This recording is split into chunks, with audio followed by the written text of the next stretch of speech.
What is good, YouTube? It is Jolt33 here, and I'm coming at you with a draft analysis / announcement video, for the FBL, the Frontier Battling League. This league was brought to my attention by my friend Aaron from the Indigo Battling League, and it's run by my other friend, who's actually from the very first season that I actually finished for Draft League format. That friend is Silver Shaman, so hey, I'll link his channel below, as well as the Frontier Battling League and all that other information. But yeah, we are in the Frontier Battling League, the FBL, and the draft just happened recently, so I thought I would do an announcement / draft analysis video. And yeah, that'll be cool, because it'll be like the first one on my channel. A little side note, all matches and their corresponding team builder videos will be uploaded Saturday and Sunday, so stay tuned for that, and subscribe if you would like to see that. But going into the draft, we drafted kind of like the UCL, so we drafted by tier by round. So we did 3 OU Mons, 3 UU Mons, 2 RU, 2 NU, and 2 PU. That is how we drafted. So the very first round was the 3 OU Mons, and I really wanted my Mega right away. I was torn between two. I either wanted Mega Absol in UU, or this Pokemon, Mega Altaria in OU. Now, I went for Mega Altaria because of its diversity. Mega Altaria can do whatever you need it to do. It could be a special wall, a physical wall, a physical sweeper with Dragon Dance, a special sweeper with that Hyper Voice, or not sweeper, but just threat with Pixelate Hyper Voice, and so powerful. Such a good mon, so bulky, and it's going to be good for this season. But my second pick, I was so hesitant for this mon because so many people like shoehorn it into its defensive role, and that Pokemon is Mew. I went for Mew because I think I can use Mew effectively. I think I will be able to like look at a team and just see what Mew needs to be for that match. I think I can do that this season, and I'm really hoping.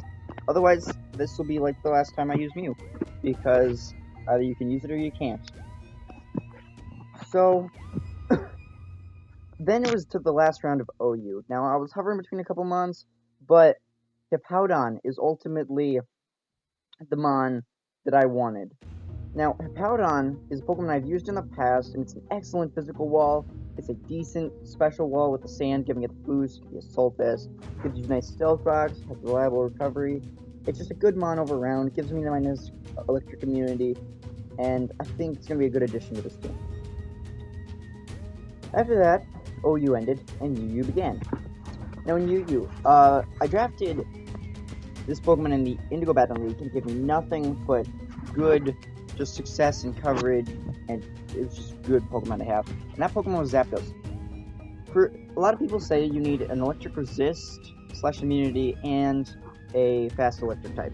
Now Zapdos is an excellent electric type because it's got a usable attack stat, it's got Thunderbolt, which you need in an electric type. It's got Roost, Defog, and again Tailwind, so many things fabulously, and I'm really looking forward to it for my second season using it. Big Bird will return from Zapdos. Next Pokemon. I was really looking for a Firewater Grasscore, because, well, I wanted the Fire type right away, because I had no Fairy resistance up until this point, and that was a big problem. So I drafted Arcanine. Now, I had the option for Chandelure. Why did I go Arcanine over Chandelure? Well, Intimidate and Flash Fire. Those are two abilities that Arcanine gets. It can be used excellently. Fire immunity or the nice extra physical wall, and it's going to be good. It's got reliable recovery, really good stab on both the physical and special side, a usable physical and special attack stats. It's got decent speed. It's got extreme speed, so that was priority, which I was also lacking. And I feel like it's going to do well this season. Now, for my third pick, I was a little panicky at this point because I had no Mons over base 100, and that was scaring me. So I was looking at 3 Pokemon, Zoroark, Crobat, and this Pokemon Cobalion.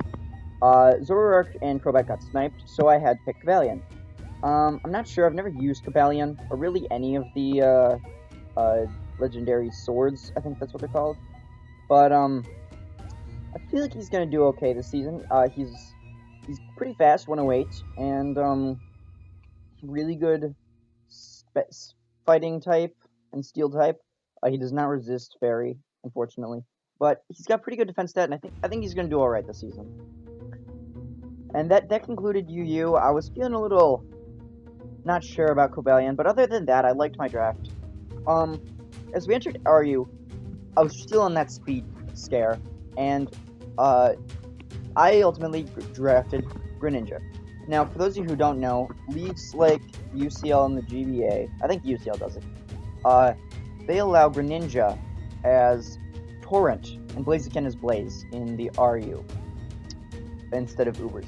And I don't know why this started, but I'm really glad it did, because it just fits my team really nicely. Greninja provides that excellent speed that I was lacking.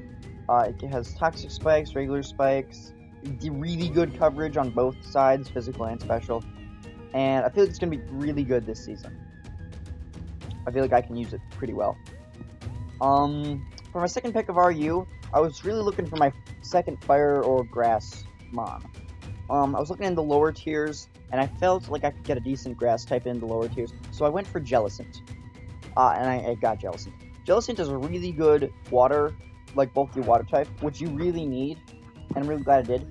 I had the option of Slowking instead of Jellicent, but I ultimately went for Jellicent because I already had Mew, and if Mew needs to be bulky, I don't want to have two Psychic types on the same team, which wouldn't be bad, but I didn't want it. It wasn't about it. Also, this Ghost type gives me a nice spin blocker, if I so need one.